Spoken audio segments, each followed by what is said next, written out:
The cigarette smoke hung thick in the Palmer House Hotel bar at 3 a.m. December 1958. Frank Sinatra sat alone in the corner booth, his fedora tilted low over ice-blue eyes that had seen too much.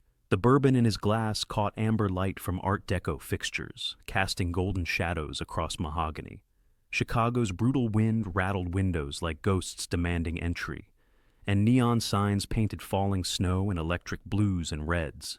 The Rat Pack had scattered hours ago, Dean back to his penthouse with a blonde whose name none bothered remembering. Sammy catching the red-eye to New York, still buzzing from the standing ovation. Joey Bishop mumbling about his wife before disappearing, but Frank couldn't sleep. Adrenaline from their show still coursed through his veins like liquid fire, mixing uneasily with something else. A hollowness that fame couldn't fill, money couldn't buy, and whiskey could only temporarily drown.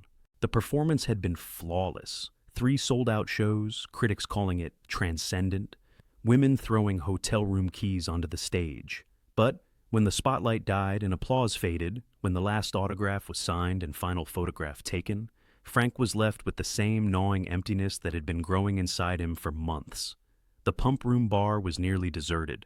A businessman in a rumpled suit slumped over his Manhattan, mumbling about missed opportunities.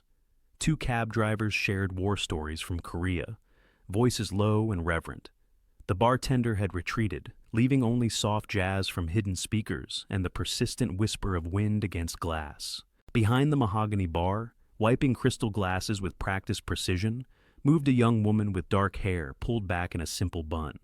She couldn't be more than 19, with olive skin and delicate features that spoke of Mediterranean heritage. Her black uniform was too big, sleeves rolled up to reveal thin wrists. She moved quietly, efficiently, with the careful grace of someone who'd learned to be invisible. But when she thought no one was listening, she hummed. Frank heard it first as background noise, another tired worker's tune to pass the lonely hours. Then the melody caught him, wrapping around his consciousness like smoke. Something familiar, yet entirely her own. She was humming Autumn Leaves, but with phrasing that made it sound like a prayer, like a confession whispered to an empty church. He lifted his eyes from his drink. The girl's voice carried a weight that belonged to someone twice her age. There was heartbreak in those notes, the kind of pain that could only come from real loss. Frank had built his career on recognizing authentic emotion, and this was the real thing. "Miss?" Frank called softly, his voice cutting through the jazz and the wind. She startled, dropping the cloth she'd been using. Her dark eyes went wide with something that looked like fear. "Yes, sir. Another bourbon? I can make it a double if... What's your name?" The question seemed to catch her off guard. She glanced toward the kitchen door, then back at him. "Maria." Her accent carried traces of the old country, Italian, maybe Sicilian. "Maria Benedetto." "You sing, Maria?" Color flooded her cheeks, deep red against olive skin. "Oh, no, sir. I'm sorry if I disturbed your evening. I know guests don't want to hear." "You didn't disturb anything." Frank leaned forward, studying her face in the amber light. "You made it better." For a moment, they looked at each other across the empty bar. Frank saw something in her eyes he recognized from his own mirror, hunger. Not for food or money, but for something deeper. Something that kept you awake at 3 a.m., staring at the ceiling and dreaming of stages bathed in spotlights, of voices lifted in perfect harmony, of that magical moment when music became something more than sound. "Sing something for me," he said, his voice gentler than it had been in months. "I couldn't, sir. I'm working. If Mr. Patterson came back and found me..." "The bar's empty. Your boss went home an hour ago with his secretary." Frank gestured to the silence around them, broken only by the jazz and the wind. "It's just us night owls and whatever ghosts haunt this place." Maria hesitated, her fingers twisting the bar towel into knots. She glanced toward the kitchen door again, then at the clock above the bar. Her shift wouldn't end for another 3 hours. 3 hours of polishing glasses and wiping tables and pretending she didn't have music burning in her chest like a fever. Then, so quietly it was almost a whisper, she began to sing "Summertime." Not Billie Holiday's version, not Ella's, not any version Frank had ever heard. This was something slower, more intimate, with notes that seemed to reach directly into his chest and squeeze. Her voice wrapped around the lyrics like silk around skin, finding meanings in Gershwin's words that Frank had never noticed before. Frank felt his chest tighten. This wasn't just talent, this was truth. Raw, unfiltered truth that no amount of training could manufacture, no amount of coaching could fake. She sang with the kind of authenticity that made grown men weep and critics run out of adjectives. When she finished, the silence stretched between them like a held breath. Even the jazz seemed to have stopped, as if the invisible musicians were showing respect for what they'd just witnessed. "Jesus," Frank whispered, setting down his bourbon with unsteady hands. "I'm sorry," Maria said quickly. "I know I'm not supposed to—" "Where'd you learn to sing like that?" Frank interrupted. Maria's eyes softened with memory. "My grandmother, back in Sicily, before we came to America. Nonna Rosa. She said I had the gift, that music was in my blood like wine." Her voice cracked slightly. "She died when I was 15. Cancer. She was right about the gift. Christ, she was right." Frank stood up, walking to the bar. "Why are you working a graveyard shift in a hotel instead of—" "Because my father thinks singing is for whores and fools." The bitterness in her voice cut through the smoky air like a blade. "He says good Italian girls marry nice Italian boys and make babies and pasta. Nothing else matters." Frank leaned against the bar, studying her face. "So, you ran away?" 3 months ago, the night before I was supposed to marry Sal Martinelli. He owns the butcher shop on Taylor Street. 28 years old, hands that always smell like blood, and a laugh like a dying pig." She shuddered. "I left a note and took the overnight train to Chicago with $47 and my grandmother's rosary. And now? Now I work 6 nights a week in this place, sleep in a room above Tony's Diner on Clark Street that's not much bigger than a coffin, and try not to think about what I left behind." She resumed polishing glasses, but her hands were shaking. "My family, they don't want me back. Not unless I come crawling home, marry Sal, and forget about singing. Forget about everything that makes me who I am." Frank set down his bourbon, his mind racing. "How old are you?" 19, 20 next month. "Family in Chicago?" "Nobody. Just me and whatever dreams I can keep alive, on 3 hours of sleep and day-old sandwiches from the diner."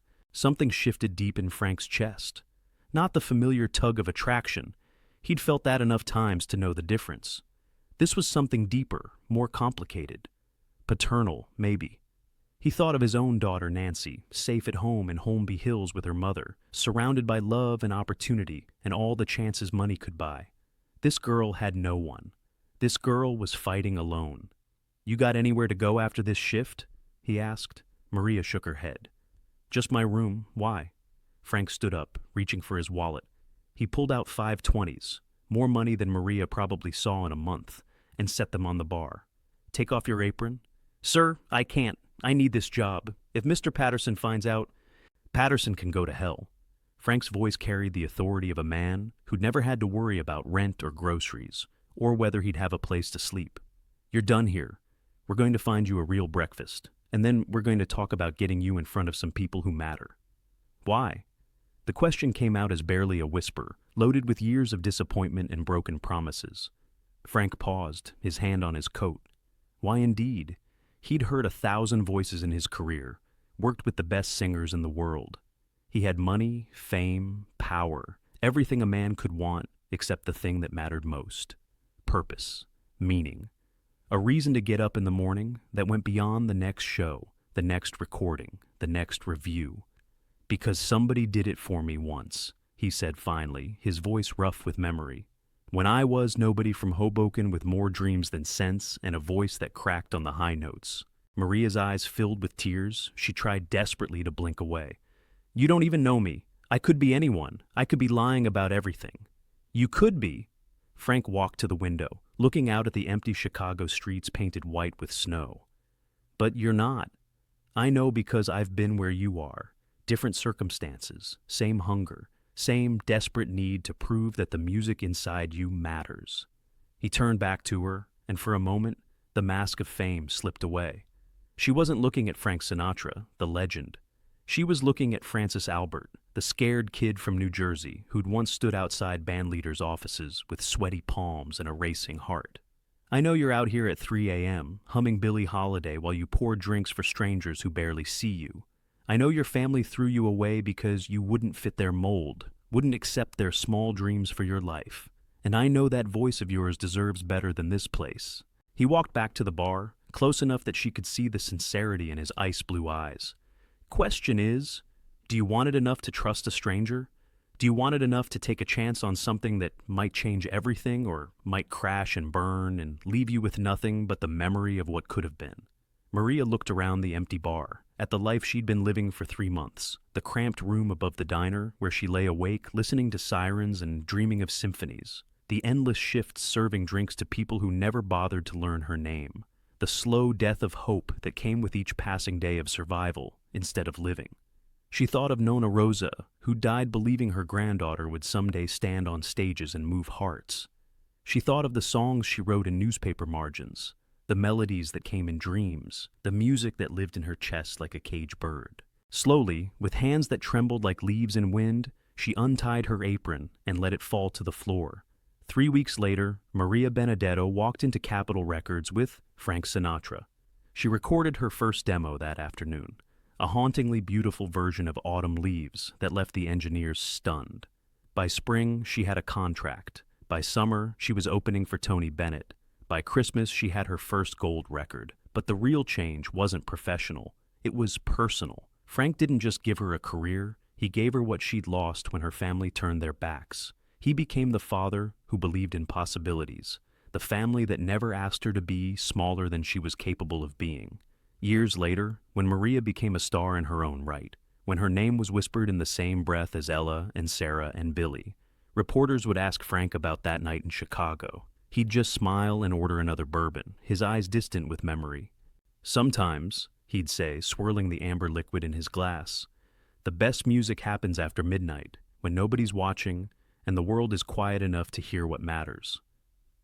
That December night, Frank Sinatra missed his flight back to Los Angeles. His manager was furious. The studio executives were disappointed.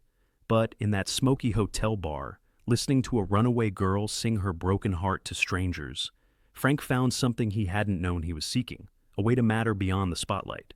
The voice didn't make Maria famous, the man really did. Share Artifacts download, All Sinatra, Mariah, Story, Document, MD Project, Content, Frank Sinatra, Taha, created by U6, transcript 57, lines text 5, transcript Wadros 09, lines text 4, transcript 53, lines text.